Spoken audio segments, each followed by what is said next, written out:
உங்களில் எத்தனை பேருக்கு இந்த எக்ஸ்பீரியன்ஸ் இருக்குது?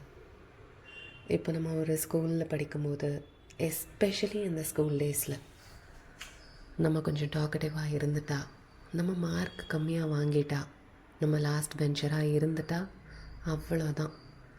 எதுக்காக பண்ணுறாங்கன்னே தெரியாத ஒரு பிராண்டிங். இது எதுக்கும் லாய்க்கப்படாது, you are fit for nothing, you one roam in the streets, அப்படி இப்படின்னு சொல்லி எந்த ஆப்பர்ச்சுனிட்டிஸுமே கொடுக்க மாட்டாங்க. எனக்கு பாட தெரியும், எனக்கு ஆட தெரியும், எனக்கு நல்ல ட்ராயிங் வரும், I can participate in competitions. நீ என்ன கற்றுனாலும் கதறினாலும் அவங்க கண்டிப்பாக கேட்கவே மாட்டாங்க. நான் இந்த மாதிரி ஒரு விக்டிம் தான்ப்பா. How many of you can relate? You're listening to Walkie Talkies with me, Aki. Have a good day.